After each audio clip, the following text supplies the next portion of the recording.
America ಅಧ್ಯಕ್ಷ Donald Trump ತಿಕ್ಕುಲುತನ, ಹುಚ್ಚಾಟಗಳು ಅವರ ಅಲ್ಲಿನ ವಿರೋಧಿಗಳಿಗೆ ಮೊದಲೇ ಗೊತ್ತಿತ್ತು. ಆತನ ಬಾಯಿಂದ ಬರೋದು ಬರೀ ಬೊಗಳೆ, ಬಾಯಿ ಬಿಟ್ರೆ ಸಾಲು ಸಾಲು ಸುಳ್ಳುಗಳು. ಇಂತಹ ವ್ಯಕ್ತಿ ಅಮೆರಿಕದ ಅಧ್ಯಕ್ಷನಾಗೋಕೆ ಹೊರಟಿದ್ದಾರೆ. ಈ ಮಾತನ್ನ ಹೇಳಿದ್ದು ಅಮೆರಿಕ ಡೆಮೊಕ್ರಾಟಿಕ್ ಪಾರ್ಟಿ ನಾಯಕಿ ಹಿಲರಿ ಕ್ಲಿಂಟನ್, ಅದು ಕೂಡ 10 ವರ್ಷಗಳ ಹಿಂದೆ. Donald Trump's ideas aren't just different. They are dangerously incoherent. They're not even really ideas, just a series of bizarre rants, personal feuds, and outright lies.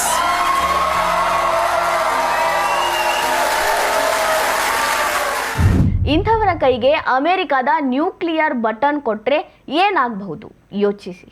ಯಾರಾದ್ರೂ ಏನಾದ್ರೂ ಇವರ ಬಗ್ಗೆ ಲಘುವಾಗಿ ಮಾತಾಡಿದ್ರೆ ಸಾಕು, ಟಾಂಟ್ ಕೊಟ್ರು ಸಾಕು, ಈ ಮನುಷ್ಯ ಅವರ ಮೇಲೆ ಎಗರಿ ಬೀಳ್ತಾರೆ. ಅಂತ ದೇಶದ ಮೇಲೆ ಯುದ್ಧವನ್ನೇ ಸಾರಿ ಬಿಡ್ತಾರೆ ಅಂದಿದ್ರು ಹಿಲರಿ ಕ್ಲಿಂಟನ್.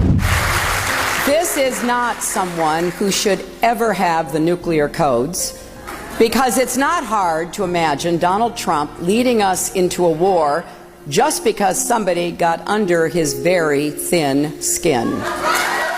ಇರಾನ್ ಜೊತೆ ಅಮೆರಿಕ ಶತ್ರುತ್ವ ಹಳೆದು. ಇರಾನ್ ಅಣ್ವಸ್ತ್ರ ತಯಾರಿಕೆಗೆ ಮುಂದಾಗಿತ್ತು. ಆಗ ಯುದ್ಧ ಅನೌನ್ಸ್ ಮಾಡುವ ಒತ್ತಡ ಇತ್ತು. ಆಗಿನ ಅಧ್ಯಕ್ಷ ಬರಾಕ್ ಒಬಾಮಾ ಯುದ್ಧ ಹೇಳೋ ಬದಲು ಸ್ಯಾಂಕ್ಷನ್ ಹಾಕುವ ಒತ್ತಡವನ್ನ ಹೇರಿದ್ರು. ಆ ಬೆದರಿಕೆ ನಡುವೆ ಅಣ್ವಸ್ತ್ರ ತಯಾರಿಕೆಯನ್ನ ತಡೆದಿದ್ರು. ಆದ್ರೆ ಅದೇ ಪರಿಸ್ಥಿತಿಯಲ್ಲಿ ಈಗಿನ ಡೊನಾಲ್ಡ್ ಟ್ರಂಪ್ ಇದ್ದಿದ್ರೆ ಪರಿಸ್ಥಿತಿ ಏನಾಗಿರ್ತಿತ್ತು ಇಮ್ಯಾಜಿನ್ ಮಾಡ್ಕೊಳ್ಳಿ ಅಥವಾ ನೆನಪಿಸಿಕೊಳ್ಳಿ ಅಂತ ಹಿಲರಿ ಕ್ಲಿಂಟನ್ ಆತಂಕ ವ್ಯಕ್ತಪಡಿಸಿದ್ರು. Now imagine Donald Trump sitting in the Situation Room, making life or death decisions on behalf of the United States. Imagine him deciding whether to send your spouses or children into battle.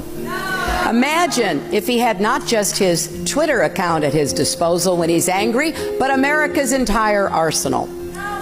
Do we want him making those calls? Someone thin-skinned and quick to anger who lashes out at the smallest criticism. Do we want his finger anywhere near the button? Well, I have a lot of faith that the American people will make the right decision. ಇಂಥವರು ಅಮೆರಿಕದ ಅಧ್ಯಕ್ಷ ಆದ್ರೆ ಏನೆಲ್ಲ ಆಗಬಹುದು ಅಂತ Hillary Clinton 10 ವರ್ಷದ ಹಿಂದೆಯೇ ಹೇಳಿದ್ರು. ಆದರೂ ಕೂಡ ಅವರು ಚುನಾವಣೆಯಲ್ಲಿ ಸೋತರು.